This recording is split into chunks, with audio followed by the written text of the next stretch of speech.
Okay, I'm going to share my screen and we will pull up the, let's see, we'll pull up our study guide. Okay, so we're covering week 6, 7, and 8. And these are all the chapters we're covering. 11, 12, 25 through 27, 14 through 17, or excuse me, 13 through 17, 4, 5, and 28. Okay, same number of questions, 50. Multiple choice, select all that apply, math problems. Again, you'll have 75 minutes. With regards to math questions, review IV calculations, determining equivalence and converting between systems of measurement, oral and parenteral medication, and then dosages for kids, right? I sent my group lots and lots of math resources. I sent out another one yesterday. So please take a minute to review those. It's all your basic calculations and formulas. So hopefully that helps you. In preparing for the exam, there's several things that you should be looking at. Case studies. Those are the case studies, at least that I send every Saturday or Sunday with your PowerPoints for the chapters. A lot of information from the exam comes from those case studies, comes from the rationale in those case studies. All right. Because the case studies really do highlight lots of the concepts in those chapters. Okay. Be able to do assessment and prioritization. Make sure you understand what a prioritization question looks like. Are there keywords in there such as greatest, least, most, first, last? I really do, after doing my reviews with students on an ongoing basis, it really seems like a lot of students just go too fast. I would highly encourage you take a second read at the question to see if there's any particular highlighted, any particular important word or phrase that you might have missed the first time reading it. Remember safety first. That's your ABCs. Remember your priority questions, and then certainly your levels of prevention. That is primary, secondary, and tertiary. And every book, every chapter in the book has a box of primary, secondary, and tertiary. And at this point, hopefully you have a excellent understanding of the differences between primary, secondary, and tertiary, and can apply those to each topic or each concept we're looking at. And then certainly Healthy People 2020. You need to review those in each of the chapters. Okay. And then last thing, look at the tables that were highlighted in the lectures. I always highlight the tables that I want you guys to know and go through that in my lectures. So if you're following along with me and highlighting, then you should be able to do that. You should be able to go right back to it. If you are not following along and highlighting, then you'll need to go back to the recording if you didn't take notes for particular tables. Okay, it's not an all-inclusive study guide, but like I always say, it really is an excellent reflection of what you're expected to know for the exam. Some best practice suggestions to review Kahoots when they were sent out. Readings, projects, discussions, your weekly lecture, and then what you're all doing today, which is attending an exam review session. Okay, so let's start with community assessment and evaluation. What I like to do is go through and I'm going to call on you guys. We're going to read each paragraph. We're going to pull out the important information in those paragraphs. Then we're going to try and figure out what kind of question might be asked. How's that? So I'm just going to go with who I have that I can see, and that would be Felicia. You're first. Go ahead and read the first bullet, please. Community refers to dimensions of place, people, person, and function. When measuring the dimension of people, the community health nurse will access data sources from the census data, tourist bureaus, civic groups, and churches. Libraries, police stations, welfare agencies, and state departments will be data sources to measure the function's dimension. The dimension of place will be measured with the data sources of maps, newspapers, and the local housing office. Okay, so what are the important parts of this? You tell me and I'll highlight them. I'm just getting started here, but you guys let me know what did you learn from that?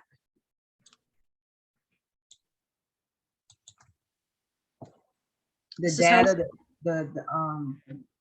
learn the different, the measures as far as getting the data information, what resources you can get it from. The different resources. Yep. What three major topics, what three major dimensions do we look at a community?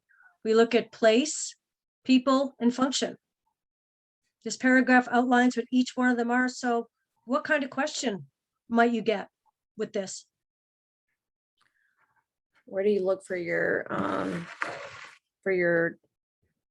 where are you going to find your people data? That's a good one. So where you find this information of people, place, and function. What else could you be asked? What about a select all that apply question that says, can you name the three dimensions of how community is looked at? Select all that apply. That could be a question, right? Okay. So we've identified two different kinds of questions that could be asked about this. Okay, where you find the information and what are the actual dimensions? Okay, Vela, if you could read the second bullet, please. And I'll highlight, you guys can, after Vela's done, let me know what's important in that paragraph and I'll highlight it. When completing a community assessment, the nurse will include community systems categories found within a community, which include politics, education, recreation, economics, and religion. Great, thank you. And so what's important to pull out of that? Knowing that when you're looking at the community system, how it functions, basically like leaders, you're going to look at the politics, education, recreation, economics, and religion. Okay, Have a broad understanding. Great. So question to everybody, what kind of question might come out of this? Select all. Yep. And what would the question, what might the question be if it's a select all that apply? Name the categories found for a community system. Perfect. Excellent. Yep. Okay, great. Let's see, Alicia, next paragraph, please.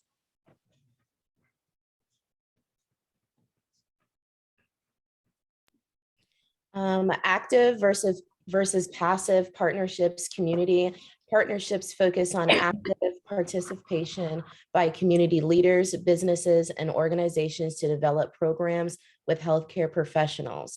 These programs have a regular goal of collaboration to achieve an outcome that benefits community members. Example of an active partnership: A, business that provides low-cost snacks to an after-school program is an example of a community partnership. A city creating a new park, a hospital providing a vaccination clinic, and a recreational center offering cooking classes are a passive partnership. Great, thank you. So what do you want me to highlight in this paragraph? What's important to pull out? And that's everybody. Everybody can participate. Go ahead. Well, I was going to maybe knowing the difference between the active versus the passive partnerships. Okay, so based on reading this, what is the difference between active and passive?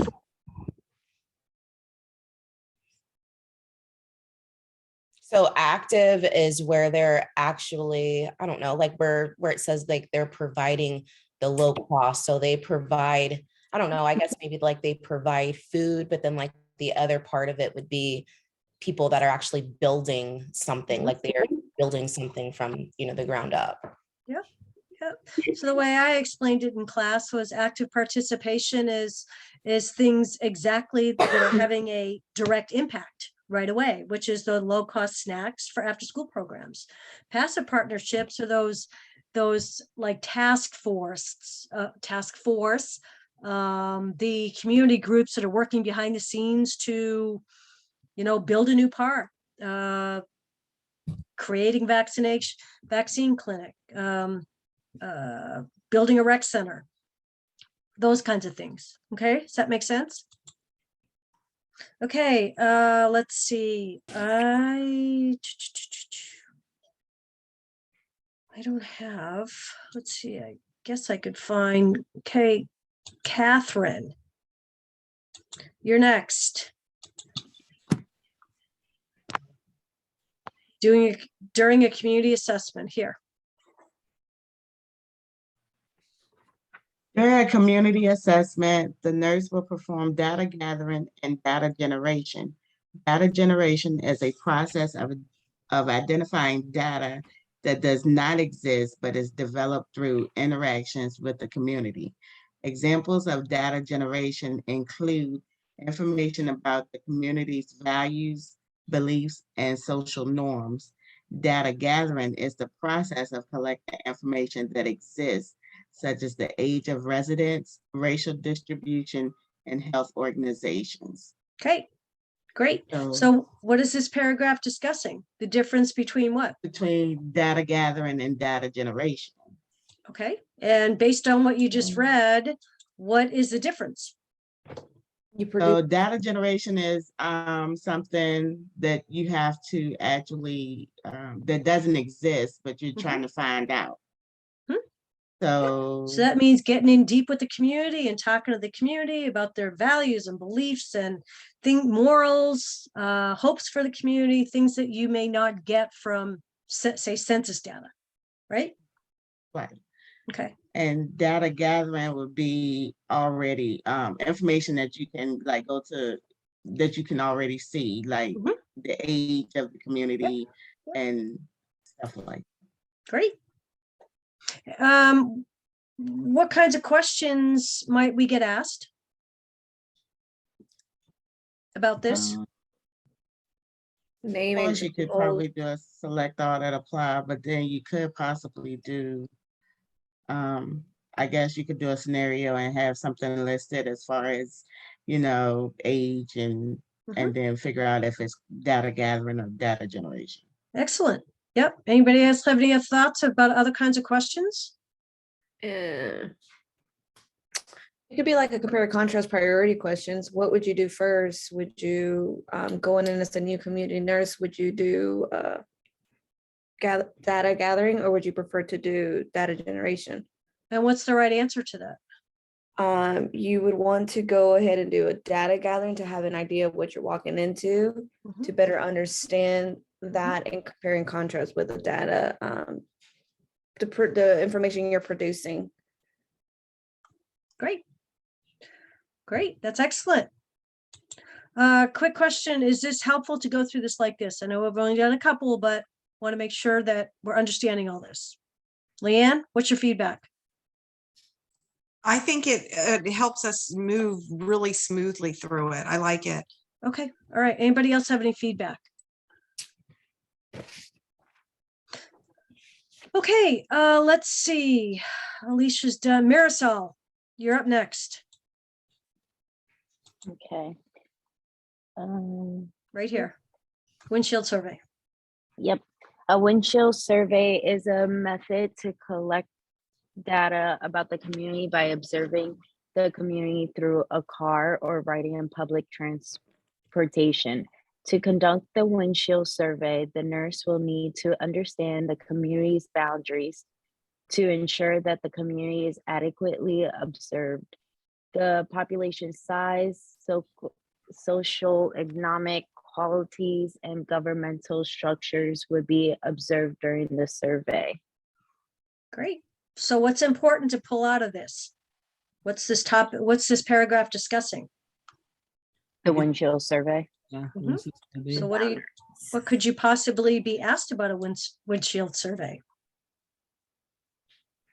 Like how can data be collected? What's the boundaries of the community?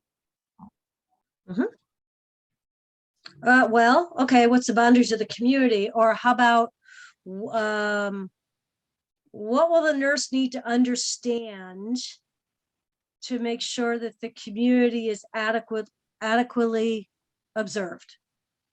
What's the answer? Boundaries? Boundaries. How about, what kinds of things does a windshield survey observe? Select all that apply. Throwing this out there. All these apply. What kinds of things can you look at? Population size, socioeconomic qualities, Yep. governmental structures. Yep. Okay. Makes sense? Okay, Quenisha, read the next one, please. Transitional care settings are appropriate for patients who need continued rehabilitation before discharge to home or to long-term care settings. The patient does not need continuous assessment and caregiving in acute settings. Okay. So what is this question asking? You may need to go back and look that up if you can't explain this. This question is asking what's the most appropriate setting for a certain scenario. So in this question, you need to know about, let's say, adult daycare, about a rehabilitation center, about hospital. Okay, so that's what this is asking. What kinds of settings do we place people in?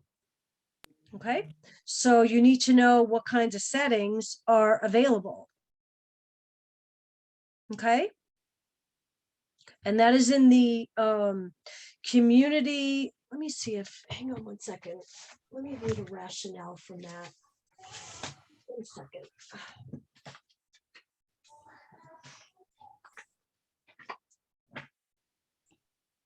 Um,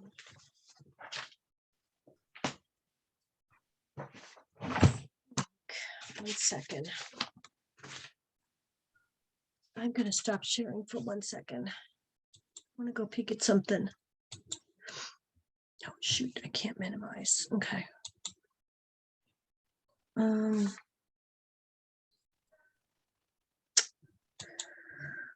Okay. I can't get to it. Okay. Is that in chapter 12, the transitional care? Yeah, what, hang on. What chapter is community assessment and evaluation? Chapter 12? It's chapter 12. Yeah, I believe it is. Hang on. Let me pull out my study guide.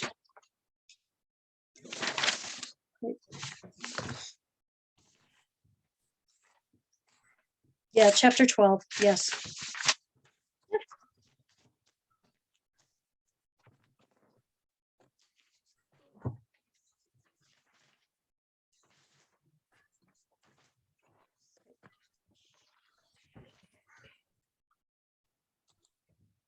Okay.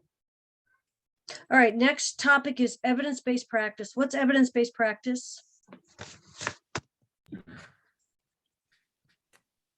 Culture change in practice, it's improvement, which you can decision and change. I just want you to understand the concept. Why do we use evidence-based practice? When you're trying to implement new stuff for effective personalities. Yep. So let's see who, Leanne, did I already call on you yet? Can you read that? Evidence-based practice, please. Evidence-based practice represents a cultural change in practice. It provides an environment to improve both nursing practice and client outcomes. The first step toward implementing EBP in nursing is recognize the current status of one's own practice and believing that care based on the best evidence will lead to improved client outcomes.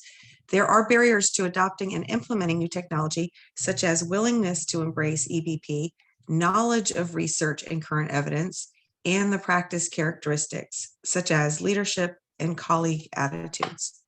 Great. So what does that tell, what paragraph does that tell you? What does that tell you about evidence-based practice? Or what kinds of questions might you get asked? I can think of one with this last sentence. Maybe you're asked, what are the barriers? Right? What would be some barriers in adopting evidence-based practice? All right, so evidence-based practice, when you use evidence-based practice, you are trying to improve client outcomes. So for example, let's think of how we cared for triple bypass patients 10 years ago versus how we care for them now. Think of the hospitalization 10 years ago or even 5 years ago and the hospitalization now. Okay, we're always trying to improve client outcomes, and that's with evidence-based practice. Okay, so that is research, that is studies, that is surveys, that is however you can gather evidence to improve a particular practice. Okay, to improve client outcomes. Okay. What would be another question?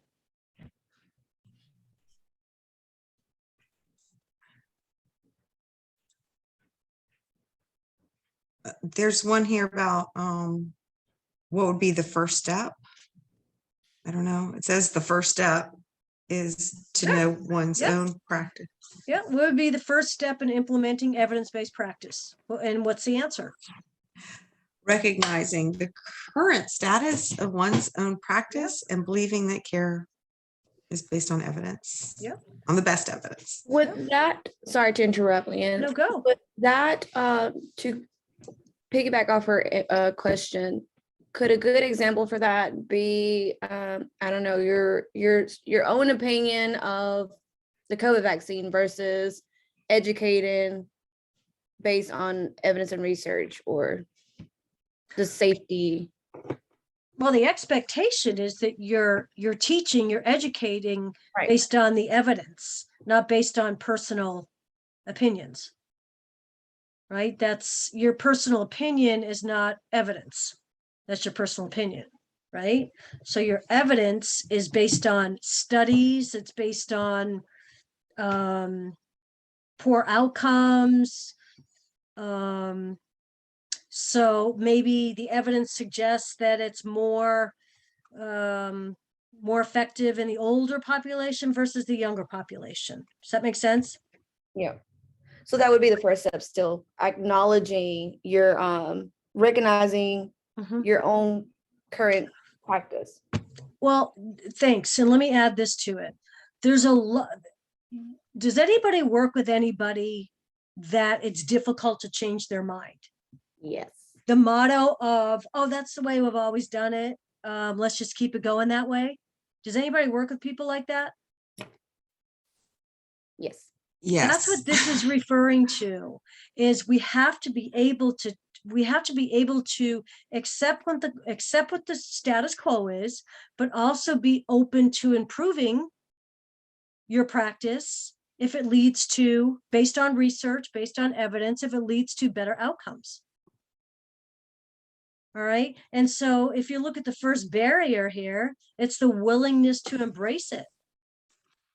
You know, if you work with people that have been, you know, working in the same unit for 30 years and it's just easier, just keep everything the same. Right?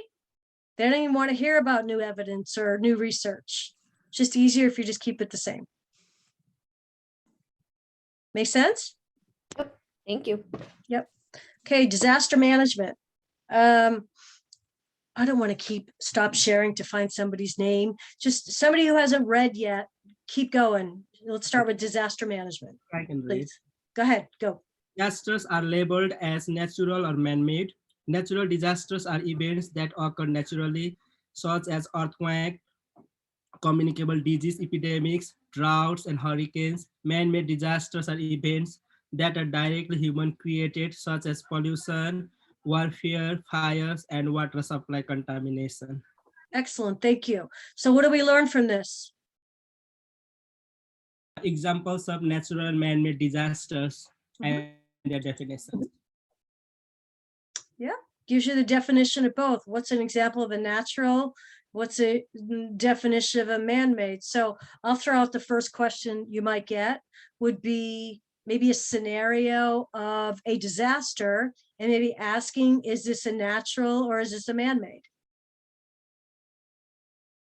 What else would be some questions? Maybe, Select all. go ahead. Select all.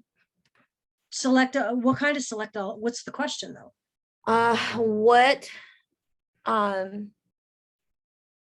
What would be man-made disasters? It would have, I don't know, 2 pollution, warfare, and then throw in maybe a volcano eruption or avalanche and pick which one's which. Yeah, select all that apply. And you could do the same for natural disasters. I was gonna Select- say too, there could be one where it says all Yeah. are, natural natural disasters except, Yeah. which one. Exactly. Yep. Okay, so the point of that is that they're either natural or man-made. Okay, somebody read the next one. Healthy People 2020, please.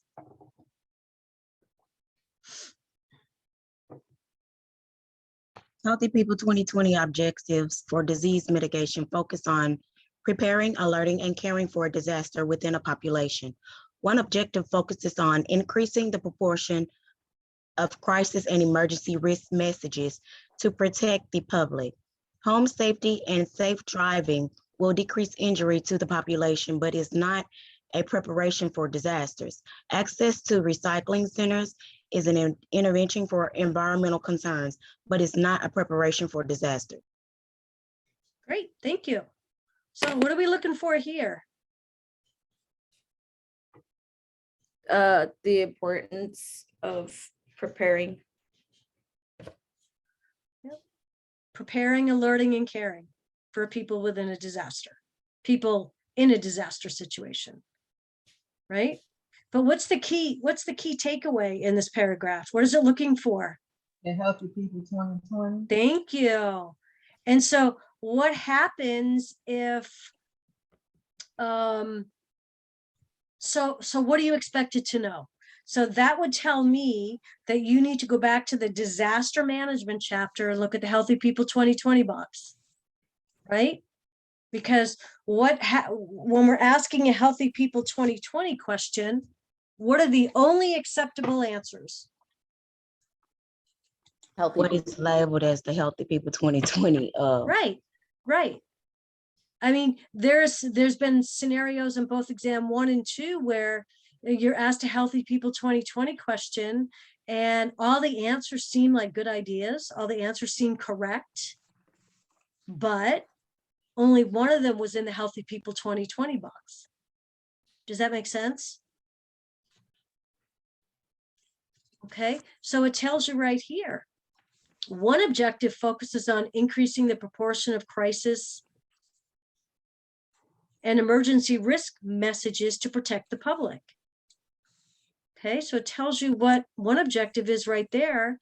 And then it gives you some examples here of great ideas: home safety, safe driving, access to recycling centers, great idea.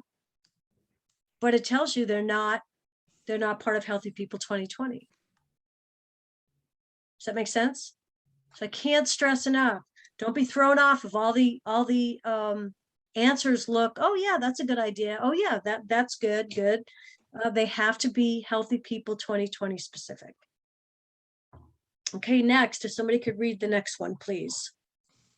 When teaching a family how to prepare a kit for a disaster, the nurse should instruct the family to stock enough food for 3 days, review the kit every 6 months, ensure all members of the family know where the kit is located, and learn how to turn off utilities to the house.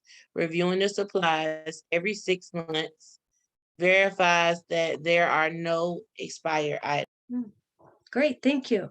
A lot of information in that short paragraph. What can we pull out as the important parts of it? Food for 3 days. Check make sure you're teaching them to check their food every 6 months to make sure that it's not expired. Know the location where the kit is at. How to turn utilities off. Okay, so what questions might you get? Questions might you get? What are the most important factors in teaching a family to prepare for a disaster? What's the priority? A priority question. So make sure you have food for 3 days. Turn your lights off, utilities off. Review your stuff. What about when teaching families how to prepare for a disaster? What should you instruct the family to do? Select all that apply. That's another example. What about why do we review the supplies every 6 months? Select the right answer. Okay. How about those? Does that make sense? What else can you think of? Those are the few I can think of. Anything else?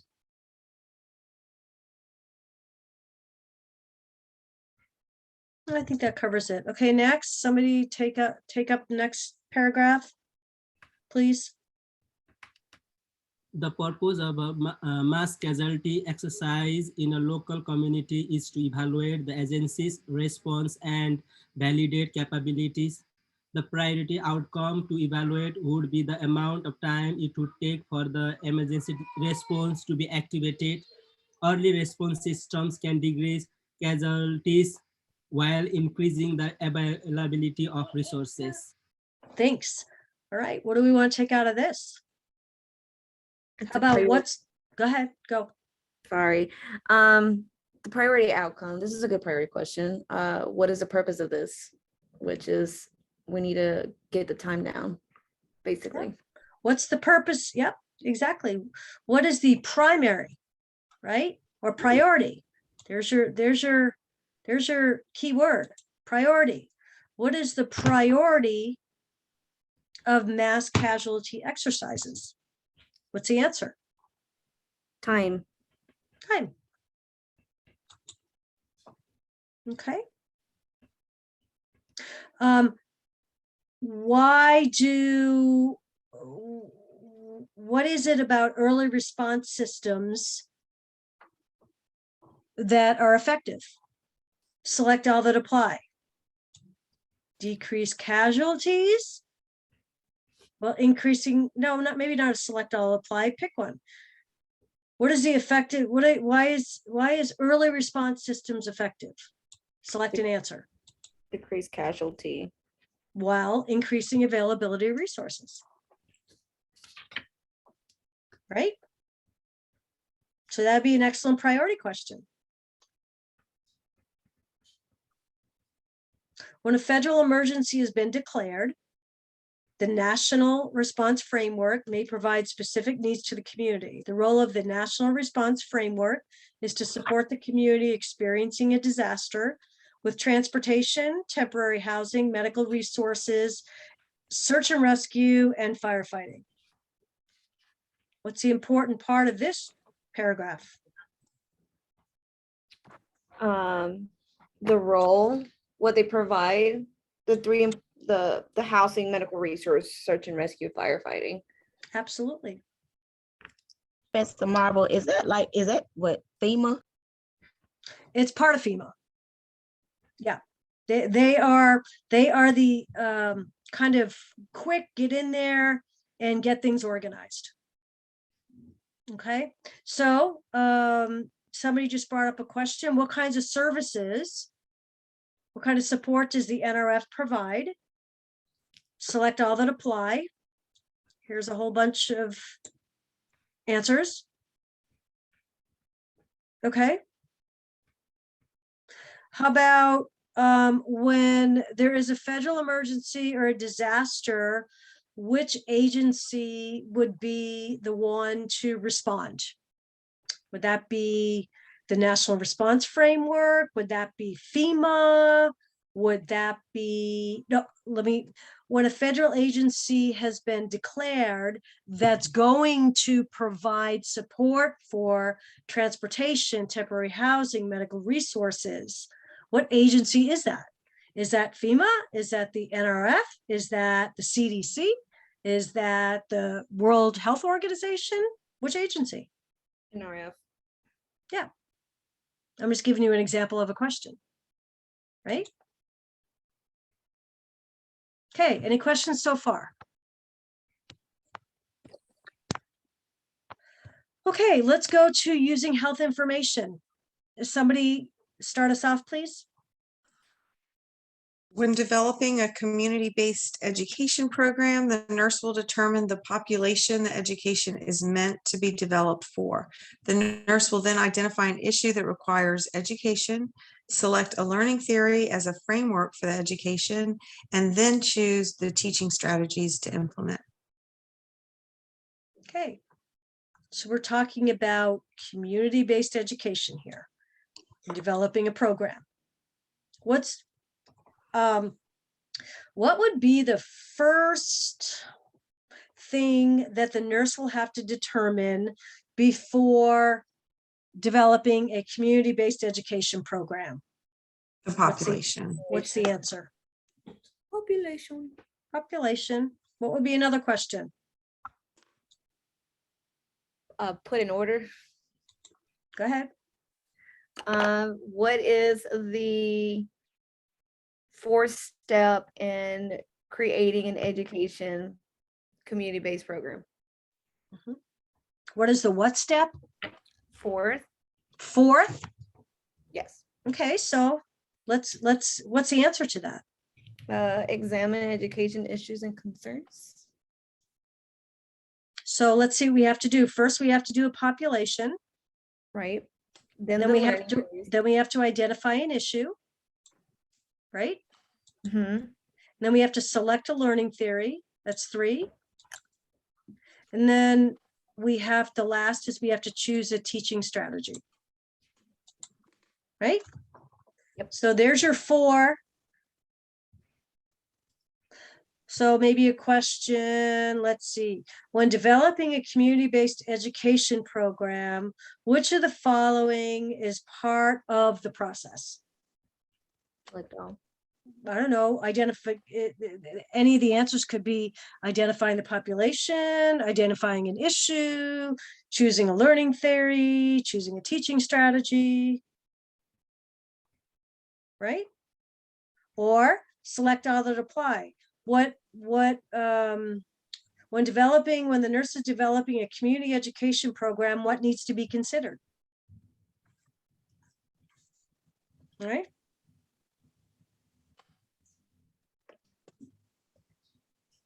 Anything else that you can think about? What is not part of the community-based education program? Sure. Absolutely. Ask it in the negative way. I don't mean negative, but the other way. And you have had a couple of questions on each exam. You have to be careful of that are asked that way. Which is not the correct answer? Or how have we asked it? The nurse is working with, the nurse is orienting a new nurse to teach her how to develop a community-based education. Which answer would the nurse be? Which answer would require the nurse to have more information as she's orienting the new nurse? Meaning she has said the wrong thing and we need to correct her. Right? I don't want to confuse you, but does that make sense? Or you can say, which is her better understanding of the community-based education program. What answer would indicate that the nurse needs a better understanding of how to develop a community education program? I don't know, maybe if she said, first you have to choose your teaching strategies. Would that be the answer? Yeah. Because teaching strategies is the 4th step. right? So if one of the answers was choose a teaching strategy first, that's obviously incorrect and would mean that the nurse probably needs more education or more training when teaching somebody she's orienting how to develop a community-based education program. Make sense? Kind of beat that one up, but does that make sense? Yes. Okay, next one. Go ahead. Anyone? Learning is examined through 3 different domains: cognitive, affective, and psychomotor. Affective learning focuses on changing values and exploring feelings. Cognitive learning focuses on thinking through memory, understanding, and reasoning. Psychomotor learning focuses on performing a skill. Thanks. Okay, what's important here? The 3 different domains, Mhm. how they learn. So Okay. So what questions? I could think of lots of questions. Give me some questions you might think you might get. What's an example of cognitive learning? could do. What's an Of course, example you can of? do this, yeah, you Go can do ahead. the select all and apply, of course. And then you could ask questions with like, say like for psychomotor or something like that, you could have them, like the nurse performing a task or something and just ask which learning domain it is. Mhm. So Catherine, what you're saying is you could be presented a scenario and you're asked to identify which domain it is. Correct. Okay. Yep, that's possible. What about select all to apply of what are the 3 different domains, Right. right? What does what does affective domain focus on? What does cognitive domain focus on? What does psychomotor focus on? So lots of different opportunities in that. But the main point is that there's 3 different domains. Okay. Somebody want to read the next paragraph, which is about the teach back method? When teaching a client, the nurse should use the teach back methods to evaluate if learning was effective. The teach back method focuses on having the client restate or demonstrate what was taught. When teaching a skill, the nurse should have the client perform the skill to evaluate if the learning was effective. Who at this point hasn't done a teach back? Who at this point hasn't had a teach back moment? You guys do? Anybody? Have you all practiced with teach back? Yes. So we all are crystal clear what this is. Yes. Okay. It's one thing to teach, but we want the client to show us what we have taught them. Same with families. If we're teaching families how to do, I don't know, IVs or wound care, we want them to return the demonstration of how to do it. That's all the teach back method is, return demonstration. Okay. Okay. Okay, adult learners have all different preferred methods of learning based on their generational characteristics. Okay, Generation X learners are self-directed, like to work in teams. The internet generation prefers digital methods, including web-based games, virtual reality simulation. Baby boomers generation prefers instructor-led education. So what message is that? What message is that paragraph? Teaching methods vary. You got to see And your what- population. Mhm. So here it's given 3 scenarios. Okay, it's given Generation X, the net generation, and baby boomers. How about maybe give it a scenario of a program that's developed that's using instructor-led education. What group might this be targeting? Baby boomers. Right. Baby Or, boomers. yeah, or we're developing a educational program which includes the learners being self-directed and working in teams. What kind of strategy, or what kind of group would best learn from that? Gen X. Yep. Okay. Several different groups of adult learners have different preferred methods of learning based on their generational characteristics. Select all that apply of the groups we're talking about. Gen X, Net, Boomer. Right? Make sense? Yes. Okay. All right. Next section, government law and policy. Okay. Liability concern. Now, this is about case management. Liability concerns of case managers exist when the following three conditions are met. Provider had the duty to provide reasonable care. A breach occurred through an act or an omission to act. The act or omission caused injury or damage. Okay, so case managers must strive to reduce risks, practice wisely within acceptable standards, and limit legal defense costs through professional insurance coverage. So this question is about, this paragraph is about malpractice. Okay, so what kinds of questions might be asked?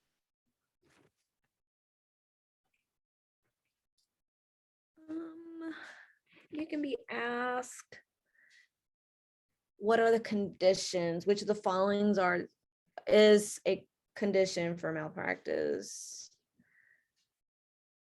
What are the liabilities?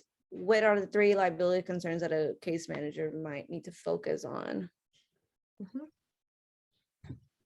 Okay, and so there's your answer to that question. Reduce risks, practice wisely, and limit legal defense costs, right? So what are the goals of case managers? To reduce risks, practice wisely. Okay. Practice wisely, limit legal defense. Okay. Maybe what liability? Case managers, let's see, liability concerns. I'm trying to think of how to pose something that includes 1, 2, and 3. How many, I don't know, how many conditions need to be met to meet the malpractice standard? 2, 3, 4, 5. What's the answer? 3. Yep. What are the what are the following conditions that? What are the following 3 conditions that need to be met? Select all that apply. Anything else you can think of?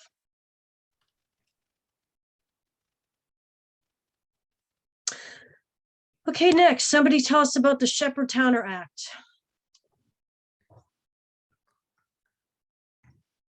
Shepherd. The Shepherd-Towner Act of 1921 played an important role in the development of public health policy and public health nursing by creating standards for early developmental screenings, providing health service to women and children by nurses, defining the role of government in research, designating client education as essential, and developing a system for collecting national health stats. Okay. What do we think? What's the priority of the Shepherd-Towner Act? What's the answer? Providing public health policies and nursing. Yep. Okay, that's one. Yep. What else? What was the standards for the population geared to? Yep. What's the answer? Women and children. Correct. What else?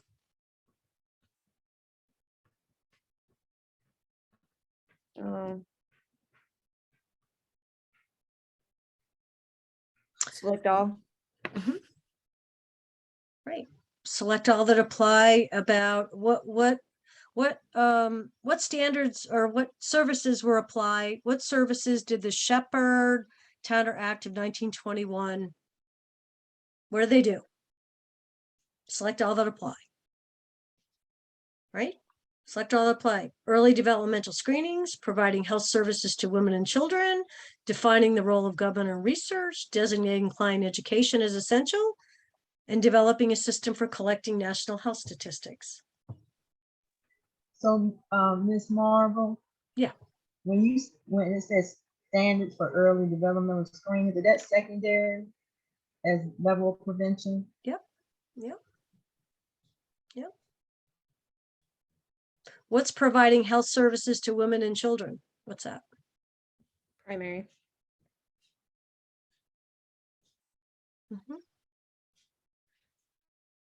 Okay, next paragraph, Healthy People 2020. Healthy People 2000 became a national effort to improve Americans' health over 20 years ago. The first goals were basic and focused on increasing the years of life, reducing health disparities, and improving access to preventable services. Healthy People 2020 has expanded on the original goals to be more specific, focusing on descriptive outcomes. Attaining a high quality life and living a longer life free of preventable disease is a specific focus of Healthy People 2020. Okay. So what's the point of this paragraph? To see the difference, the growth, the priority shift. Healthy People Exactly. 2000 was a general broad, this is what it is, and 2020 is more of maximizing on the original goals of standards, life standards. That's exactly right. Everybody hear that? Excellent, excellent assessment. Okay, it's wanting you to have an idea of what the early goals look like 20 years ago, which were basic and focused on simply increasing the years of life, reducing health disparities, improving access. 20 years later, how does that same goal look? Okay, it becomes more specific and it focuses on descriptive outcomes. So that's what that paragraph is about. The difference between a 2020 goal and a 2000 goal and a 2020 goal. Okay, next, World Health Organization.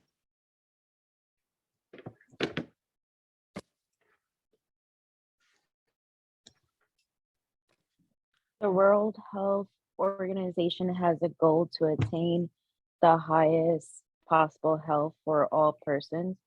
The services provided by WHO include monitoring adverse drug reaction, establishing standards for vaccinations, dismissing biomedical research, providing information on internationally occurring diseases, and fostering the collaboration for public health initiatives between countries. So what is this paragraph focusing on?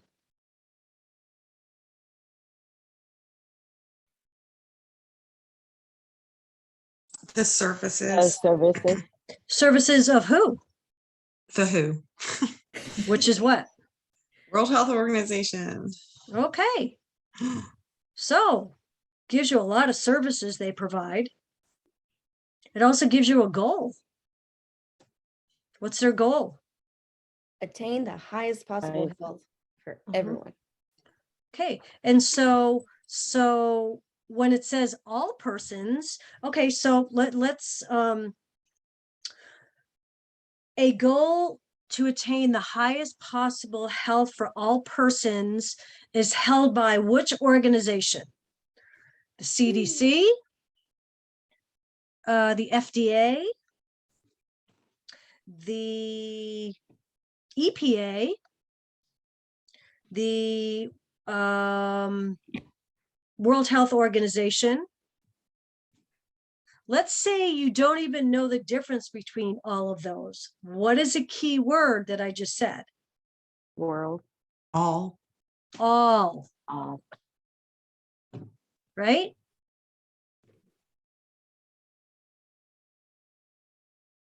Okay.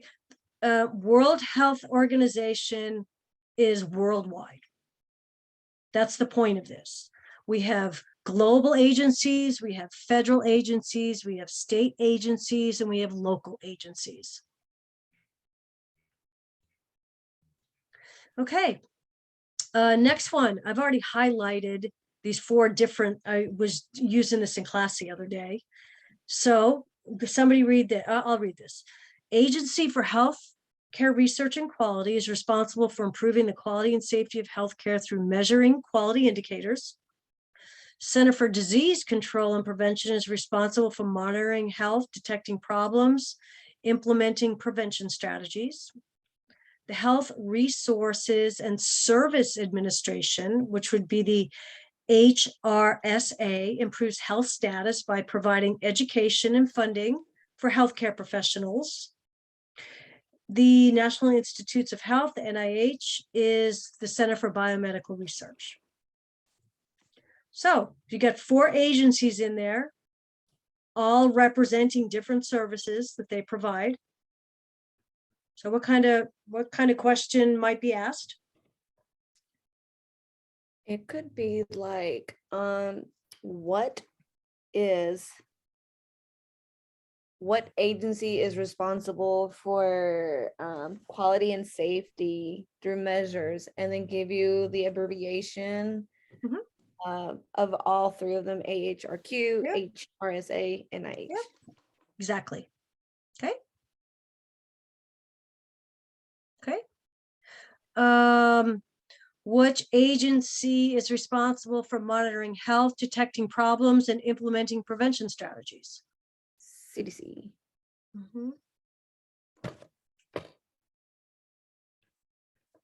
Select all that apply. Name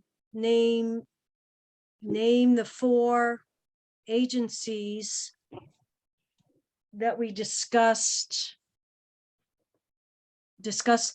during the chapter. There's 4 of them. These 4. The National Institute of Health. This is a question. The National Institute of Health is responsible for detecting problems, implementing prevention strategies, measuring quality indicators, or biomedical research. Biomedical research. Agency for Health Research and Quality is responsible for biomedical research, detecting problems, improving quality and safety, implementing prevention strategies. Which one? Quality and safety for healthcare. Yep. Okay. Okay. Case management. Go ahead, somebody.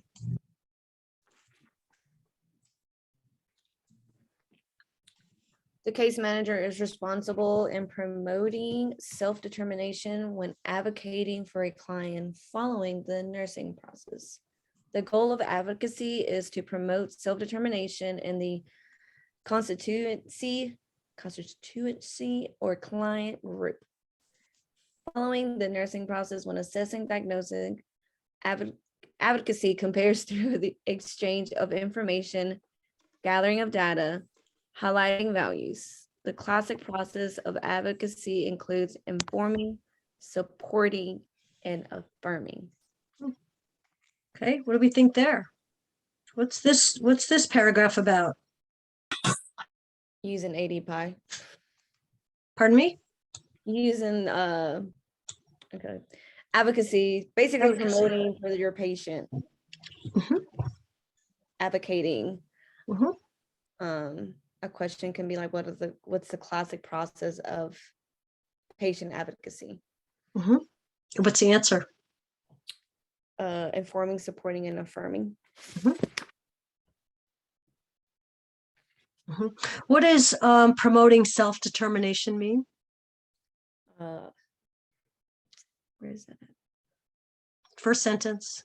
Promoting self-determination. Wouldn't that be like educating the patient and all of the rights so they can make their Exactly. own determination? Self-determination. As long as they are capable, we would want to encourage self-determination, which is them advocating for themselves and being part of the planning and the nursing process, the planning, the decision-making for the way they want their life to look. Make sense? Okay, so that's about advocacy. Nurse case managers work to meet the health and well-being of clients through coordination of care. Health providers such as nurses, physical therapists, dietitians have specific roles that provide education, interventions, and support to clients. The nurse should report to the case manager information that requires coordination of care, such as home equipment requirements that support priority interventions related to airway, breathing, and circulation. What does this mean? This describes what a case manager is, right? So what does a case manager do? Coordination. They try and meet the health and well-being of clients through coordination of care. That's what a case manager is, coordinator of care. Another question could be, what kinds of other healthcare professionals might case managers coordinate with? There's a couple of ideas. Other nurses, physical therapists, dietitians, you could add to that, physicians, rehabilitation. Okay. So if you are the discharging nurse and you are reporting to the case manager who's, let's say you work on a cardiac floor and you're sending home patients that have had triple bypass. Okay, I'm thinking of the last sentence here. Triple bypass, and they are going to need home equipment, let's say oxygen. Is that something you would want to pass on to the case manager? Yes. As a discharge nurse? Why? So they can plan accordingly to make sure that the patient has the adequate, the supplies they need in order to be proficient in their healing. Exactly. They're already there by the time they make it home. Exactly.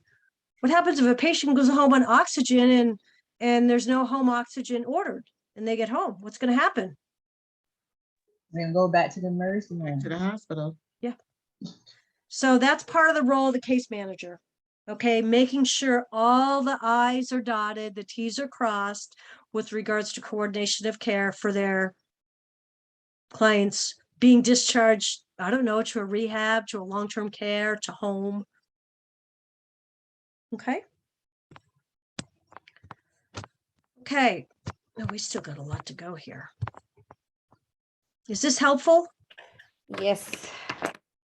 Okay, violence and human abuse. All right, primary prevention begins with community approach that incorporates strategies, criminal justice, education, social services, community advocacy, and public health to prevent violence. Okay, some communities have used the following. It gives 5 bullet points of ideas that communities have used. School-based curricula that teach children and youth how to cope with anger, stress, and frustration, and that also teach communication skills and mediation skills. Family programs that teach parents how to deal with their children more effectively. Preschool programs that develop intellectual and social skills. Public education programs that can educate communities about different forms of violence and ways to get help and intervene. And then nurse home visitation programs with families at risk that may help prevent child abuse and neglect. Okay, so this is a prevention paragraph, primary prevention.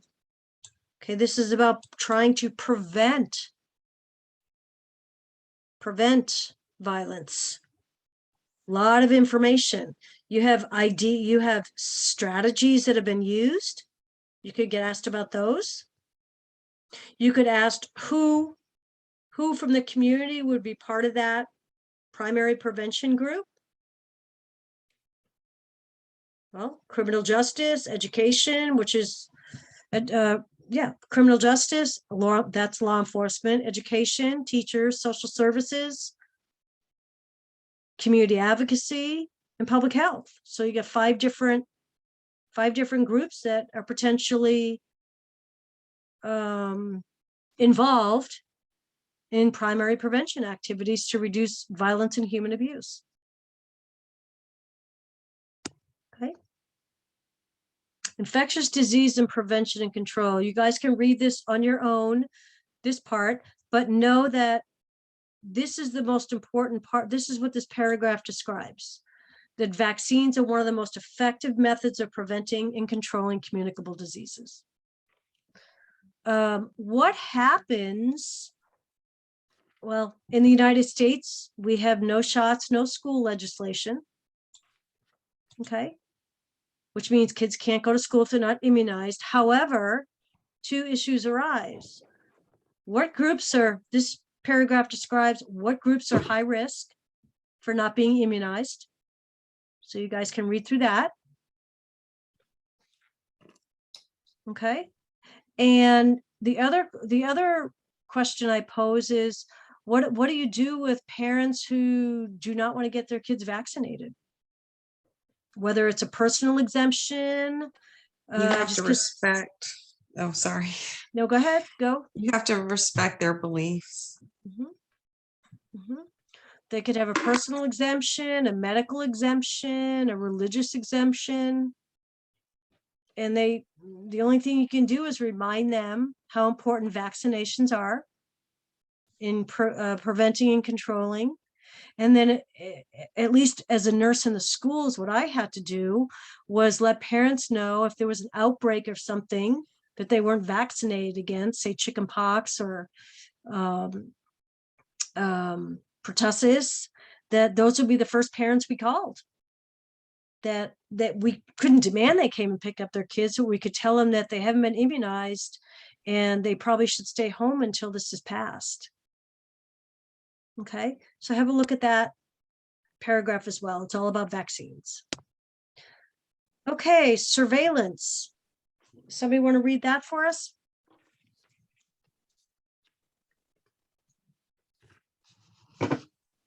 Observation and surveillance is the process of ongoing systemic collection, analysis, interpretation, and dissemination of health data used to monitor disease trends.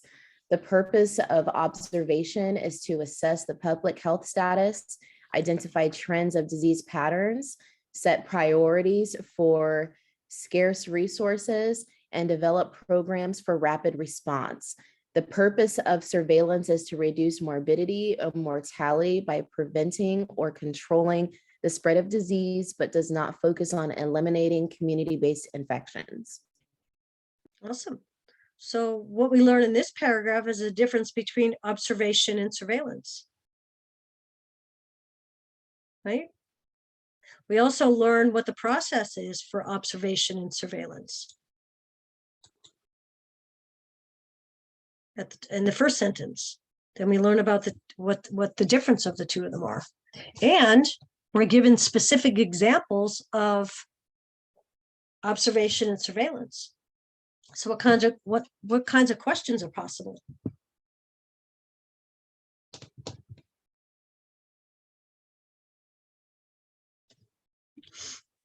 It could be a negative question. Like? What does surveillance does not focus on? What is not part of the process of surveillance, observation and surveillance? That's a negative way to ask it. Sure. Maybe given a scenario and asked, is this observation or surveillance? Maybe given a question of select all that apply of purposes of observation, select all that apply with purposes of surveillance.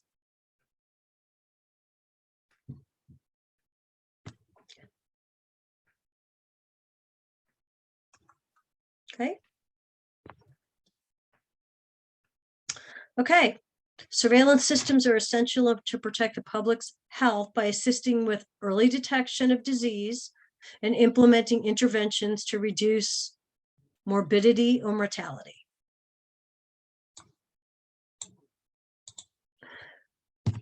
And then we go through a few things here.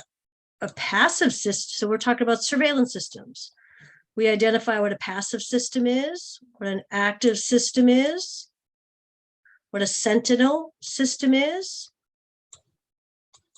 and what a syndromic system is.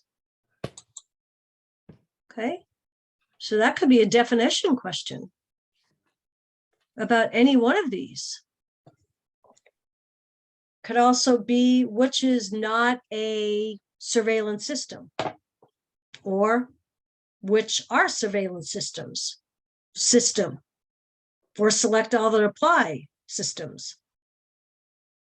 Here's a scenario. Is this an example of a passive system, an active system, a sentinel system, or a syndromic system? Next paragraph, we go through patterns of occurrence. What are the patterns of occurrence that are used when we have an outbreak? Again, definitions here. We have a point source outbreak, tells you what it is. We have an intermittent outbreak.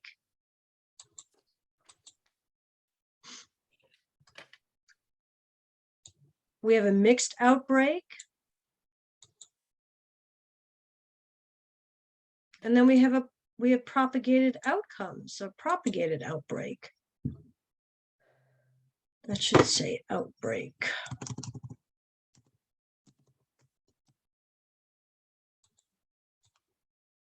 Okay.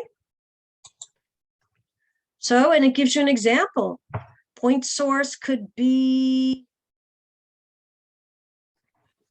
a point source is like, let's say gas was released on a subway. Everybody gets sick at the same time. All persons are exposed to the source and each person gets ill. Intermittent could be food poisoning. Mixed could be the flu. You can read about each one of them. Propagated could be TB.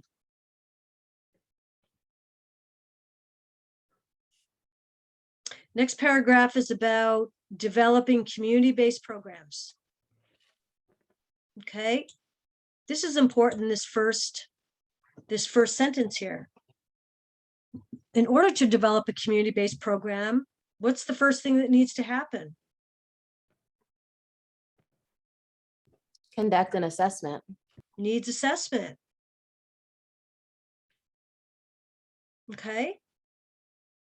And there's several different stages of the needs assessment. And I've highlighted those in here and what each one of them requires. Preactive, reactive, inactive, and interactive. So question, I don't know, here's your scenario. The community-based program, the needs assessment is being developed. Which stage would this be? What stage would a reactive stage be? What stage would an interactive be? Or how many stages are there? Which of the following select all that apply are considered stages?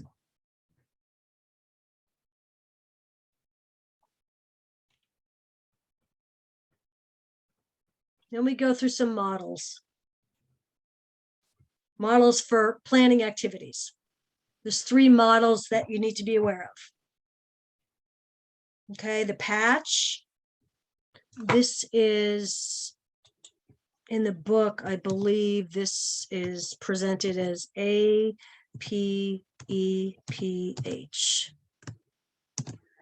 Okay. You got 3 different models. Okay, that we're going to monitor. And this is your map.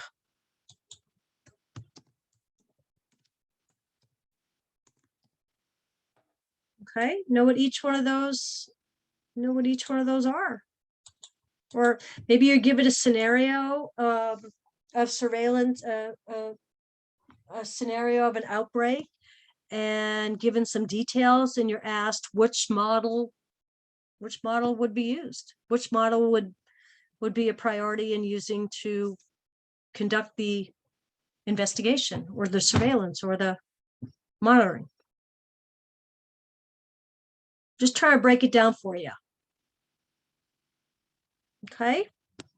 Next is quality and safety. Continuous quality improvement is a structured approach to improving performance, focused on preventing and identifying process improvement opportunities. Quality assurance focuses on accountability by detecting errors, fixing blame, and performing a post-event investigation. What does this tell you?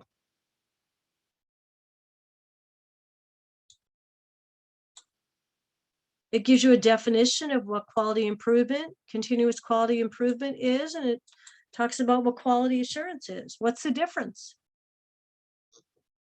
One is preventing and the other one is basically like preventing a fire versus a fire marshal investigating the fire.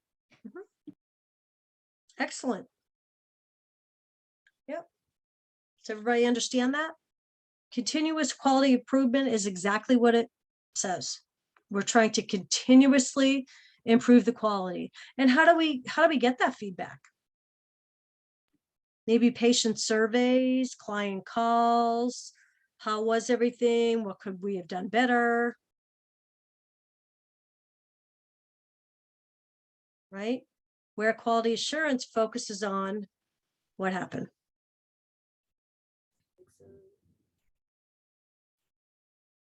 Okay, when developing a quality improvement program to improve client satisfaction,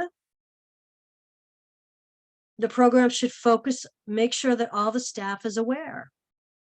How many of you have been to in-services with your employer with regards to customer satisfaction? How to improve care, how to improve access, has anybody been to any trainings or in-services like that? All the time? Yeah, it's usually like, you usually do it every so often. As far as have a meeting, discuss the patient and the care of the patient. Right, right. And that's all based on feedback we get from the patients. How are we trying to always continuously improve the quality of our care or our facility or our services? Okay. So this paragraph is about educating, making sure the staff is aware of the expectations of customer quality service. Okay. And then tracer method. Okay, this talks about the tracer method. Okay, this is a tracer method, looks at outcomes.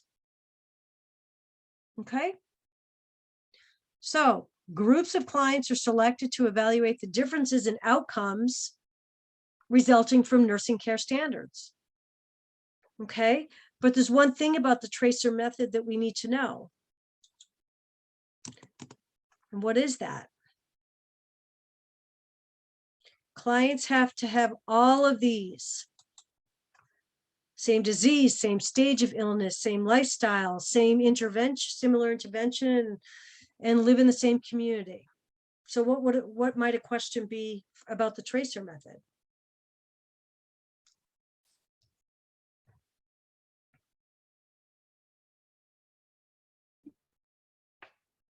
What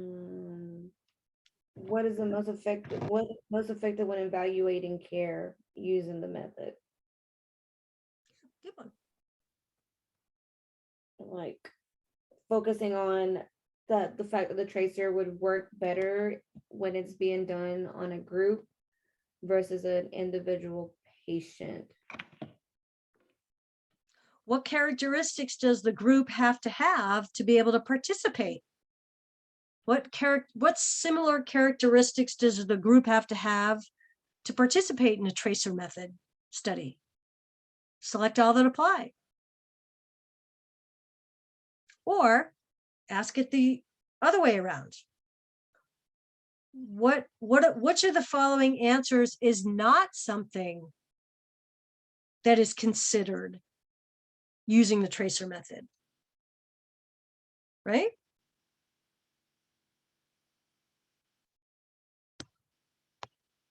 Okay.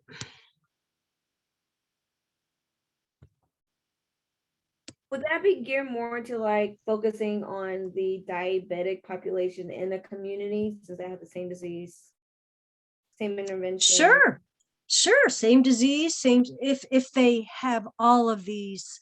I always look at this as, let's say you have 4 big hospitals in one city, right? And you're looking at patients recovering from a stroke. Okay. There's one hospital that has a length of stay of 6 days. 2 hospitals have 5 days. One has 4 days.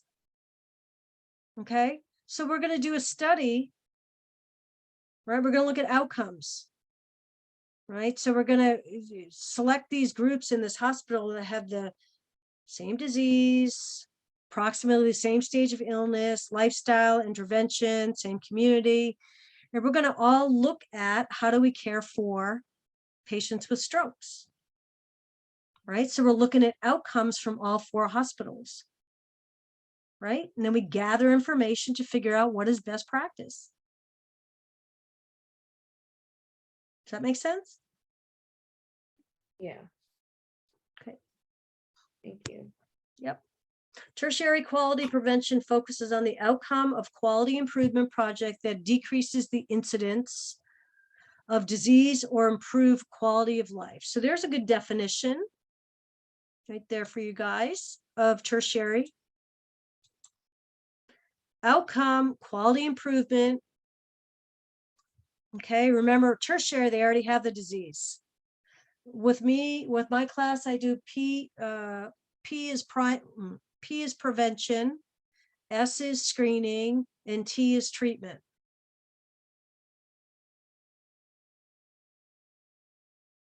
Okay, so an example of tertiary here would be tracking community incidences of complications from a vaccine preventable disease. So let's say a school has an outbreak of pertussis. Kids already have pertussis. So we're going to track what complications they have. Are there hospital admissions? Are there visits to urgent care? Okay, here's an example of a primary prevention. Developing an education on vaccines is primary prevention, right? And here's an example of secondary. Providing low-cost clinics, low-cost vaccination clinics at local elementary schools, and reviewing data about flu rates. These are secondary preventions. Okay. Okay. This last paragraph with regards to quality is when we're evaluating quality programs, we do the phases. Okay. There are phases in this. You need to know what each of these phases are. What's the first phase? Right? During this phase, the nurse will determine if the philosophy and objectives align with job descriptions and organizational standards. Then you have the process phase. Nurses evaluating the quality of care by reviewing nursing care procedures and identifying professional procedures. So are we working within our scope of care? And then you have the outcome phase. Then where we evaluate the results of quality improvement by monitoring client safety, measuring health indicators. Okay. Let's, where are we with time? Okay. Culture, ethics. Okay. National Research Act established the National Commission for the Protection of Human Subjects as outlined by ethical principles. You should remember this from our attestation question. What are the ethical principles? What are the 4 of them?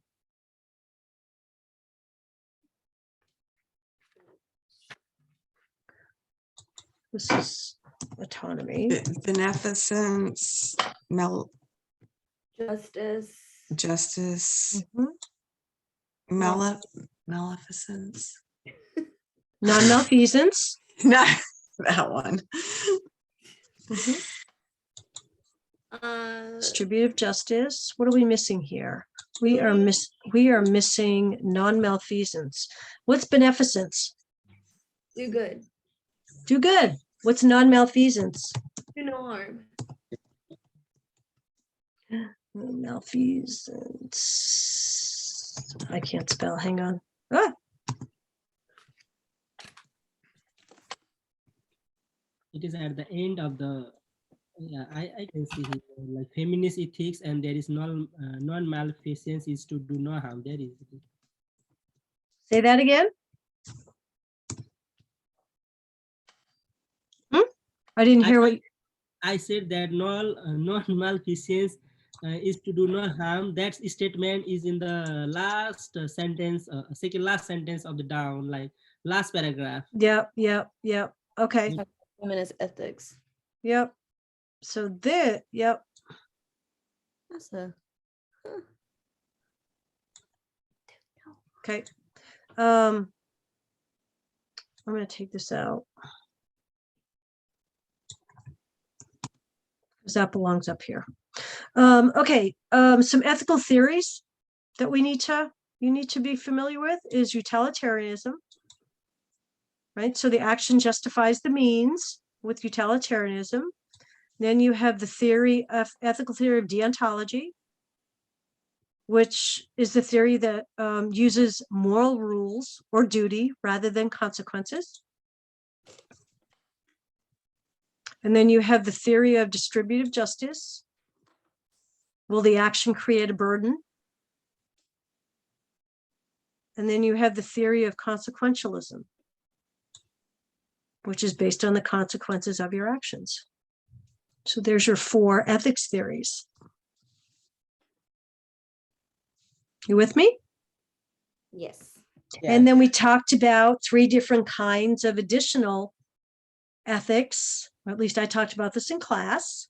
We talked about feminist ethics, being familiar with what feminist ethics is. We talked about virtue ethics. And we talked about caring ethics. Okay. So those are 3 additional ethical considerations we need to be aware of. What's feminist ethics all about? What's virtue ethics? What's caring ethics? Virtue is to stop enabling people from being their best self. Yep. Well, no, it enables someone from being their best self. Pardon me? It enables them. So would that Yes. be basically like not making the I don't know the word for this, but not pushing the patient, that's the wrong word for it, but not pushing the patient to ambulate or cough because they need to get that congestion out. Wouldn't that be enabling them? I don't understand your question. I know, Okay. I don't understand my own question. I'll come back with it. Okay. Cultural influences of nursing, influences in nursing. Why is cultural competence a critical factor in our profession? Because someone can feel disrespected and not want the care. Mhm. What kinds of things can we do to create cultural competence as nurses Education. of a specific culture? Mhm. Yeah. What else? You can ask them questions Become culturally aware. where, read on what their cultures stand for. Mhm.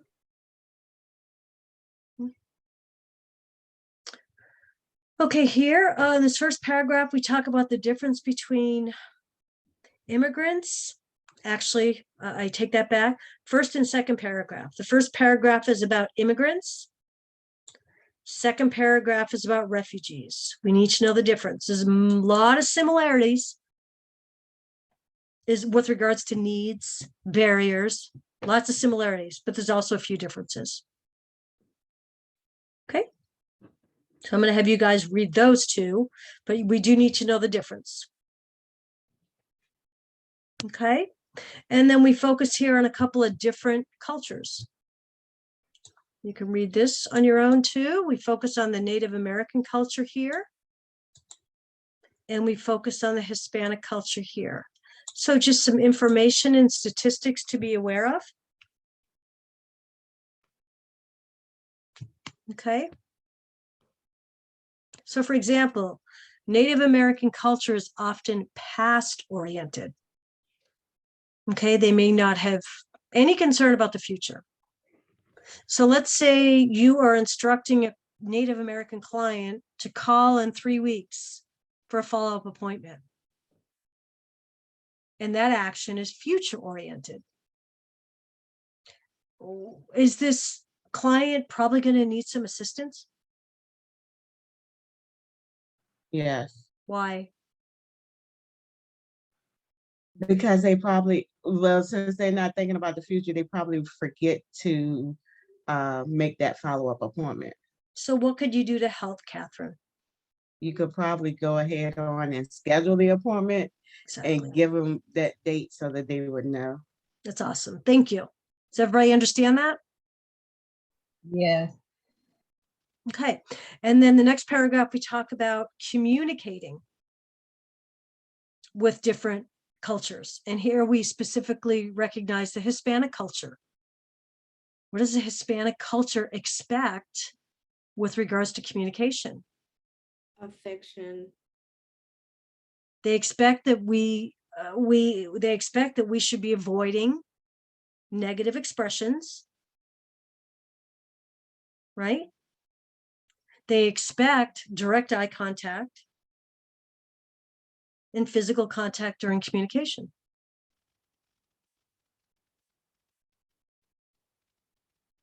Okay. Then the last part is giving you guys some formulas, knowing your calculations. I'm going to make sure this ends up on all 3 study guides. Okay. So there is your study guide. What do you guys think? Helpful? Yes. Yes. Yes. Yes. Okay.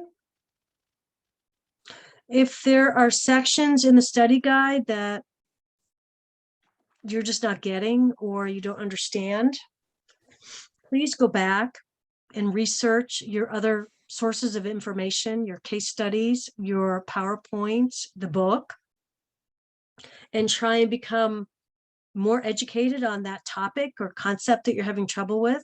If you're still not getting it after that, reach out to your professor and schedule some tutoring time to go through those. Can Okay. I ask you a quick question right quick? Yeah, of course, go. The caring ethics, it says based on mortality and relationships. What did that mean again? You break it down? Here, it's development of relationships, Okay. positive development of relationships. Does anybody have any questions? I hope this has been helpful. It was. It clarified the study guide, to be honest with you. Yeah, that's what I like to go through the study guide itself versus pulling in all these other things. Because if you just read the study guide from cover to cover, it can become overwhelming. But if you break each section up, you can see what information is in there, like phases or priority questions or definitions. So, That really helped, like the example questions and figuring out questions. It Yeah. kind of, I yeah, don't know, it made the study guide not seem so exactly. broad. So as you're going through it, as you're rereading it, just think of questions. Hey, what do you think they're going to ask? You know, about phases and what do we do first? And I can't stress enough from all the reviews I've done with my students, not just this term, but past terms, please read the questions carefully. There's a lot of times you guys are missing key words like Healthy People 2020 or primary, secondary, or tertiary, or when we ask questions in the negative way, which is what is not the right answer. You got to be able to pull that out. And then the other thing too is on these select all that applies. It's okay to select everything. Don't be afraid to select everything. If everything seems to be the right answer, select everything. Okay.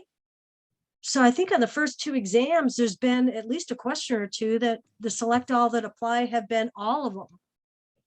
And when I do reviews and ask students, why didn't you? Well, I just didn't think that everything would apply. Sure, it can apply, you bet. So don't be afraid to select all if you think that all apply. Okay. I hope everybody does really, really well on exam 3. I know you guys will. I hope this has been helpful.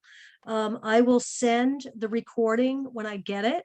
I will send it to your professors, and so they can share the recording with you if you want to review it or pass it on to a teammate or a classmate. Okay. Thank you, Thank you, Professor Ms. Soto. Marvel. Thank you. Appreciate it. Yeah, you're welcome. I'll stay on if anybody has any Thank you. questions. I'm going to stop. Oh, wait, make sure everybody put their names in the chat, please.